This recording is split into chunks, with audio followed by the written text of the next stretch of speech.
Bon, donc là, je vais vous expliquer un petit peu le déroulement d'une année dans une exploitation agricole comme la nôtre, qui est bien sûr plus orientée vers l'élevage, mais aussi par rapport aux conduites des cultures, quoi. Vous avez ici devant vous donc ce qui a remplacé un peu la traditionnelle batteuse là, hein, où il fallait à l'époque d'abord une moissonneuse lieuse qu'on appelait faire des gerbes dans les champs, charger les gerbes sur des remorques, les remettre en tas dans des hangars. Et 2 mois après, on faisait venir la batteuse qui reprenait ces gerbes, les passait dans déjà un système de battage pour séparer le grain de la paille, hein, le grain qui part donc le froment qui sert à vous alimenter en pain tous les jours de l'année. Donc après ça, il y a eu, ça a toujours été une évolution, comme dans tous les domaines, hein, industriels, agricoles aussi, et est apparue donc ce qu'on appelle nous une moissonneuse batteuse. Donc une moissonneuse batteuse par rapport à une batteuse, c'est une machine qui coupe en même temps le blé, qui bat, donc qui sépare le grain de la paille. Hein.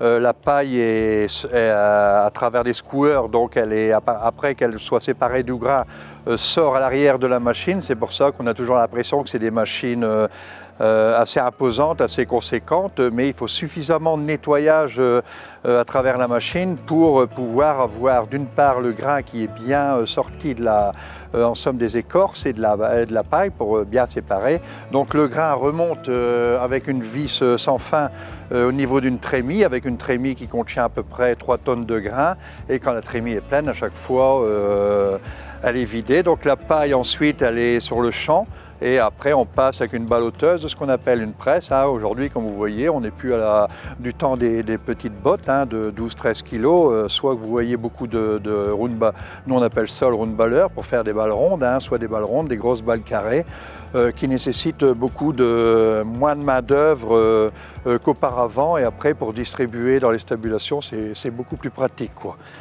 Voilà pour ce qui est du battage. Donc pour vous dire, avant avec les traditionnelles moissonneuses, batteuses, moissonneuses, ensuite le battage et tout ça, la moisson ça durait, on disait toujours faire la houte, mais ça durait 1 mois, quoi.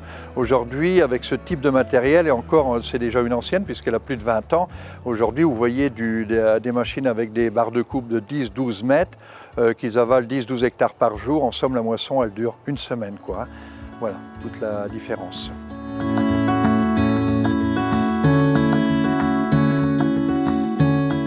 Bon, donc là vous avez derrière moi donc ce qu'on appelle nous un combiné de semis. Un combiné, donc ça porte bien son nom, quoi. Un combiné, c'est que c'est un ensemble, donc c'est une herse, un rouleau et un semoir.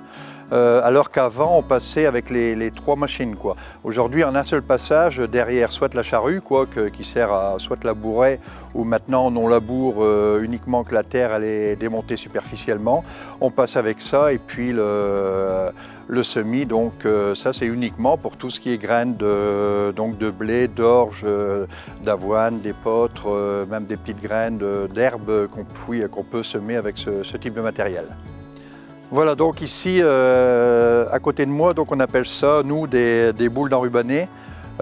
Donc en somme, ça a vu le jour il y a seulement quelques années, puisque avant la technique de conservation, c'était uniquement dans un silo, ou alors le foin. Le problème du foin, c'est que pour faire sécher de l'herbe, il faut 4 à 5 jours de beau temps, et qu'on n'a pas toujours, quoi.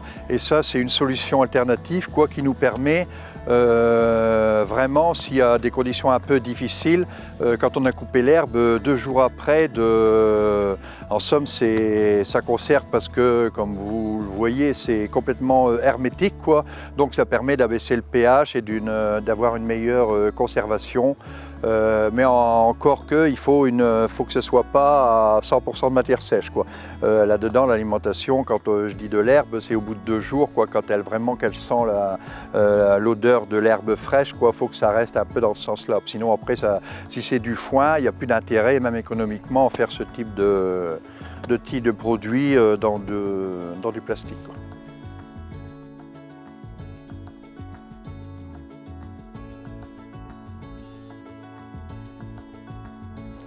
Voilà, donc ici vous voyez derrière moi, on appelle ça un bac dessileur, qui a dessileur mélangeur.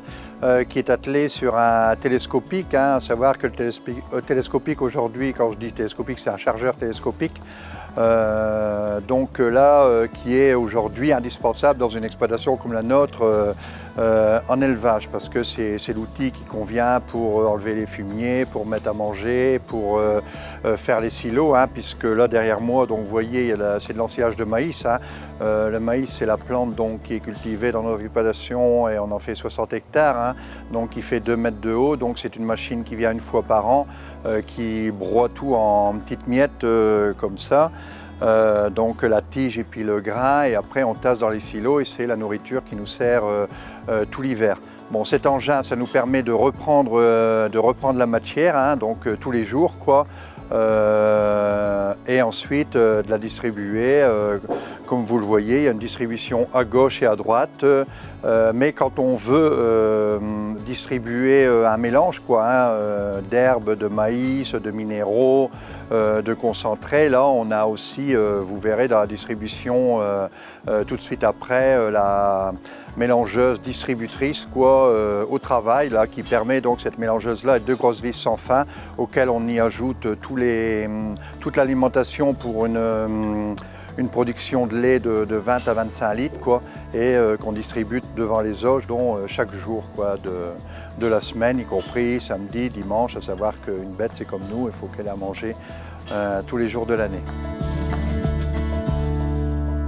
Donc vous êtes ici dans la dernière génération de tracteurs, hein. C'est un tracteur qu'on a acheté il y a maintenant 1 an et demi, donc équipé d'un, je veux dire, c'est un GPS amélioré, nous on appelle ça le RTK. ERTK, c'est le guidage en somme par satellite, quoi, qui permet de programmer avec l'écran, on fait le tour de la parcelle et on a tous les critères justement pour savoir exactement ce qu'on doit mettre sur la parcelle. Ça permet des économies d'engrais, de traitement. Vraiment, on peut au kilo près et au millimètre près. Hein. Il faut savoir que ce tracteur a son équipement, une fois qu'on a tracé la parcelle, il est capable, comme certaines voitures aujourd'hui, d'être autonome. Hein. Vous lâchez le volant et puis lui, il va tracer sa ligne par rapport à ce qui a été enregistré dans le GPS, quoi, comme quoi que bon, maintenant, même en agriculture, on est obligé de s'adapter à toutes les nouvelles technologies, quoi. Voilà.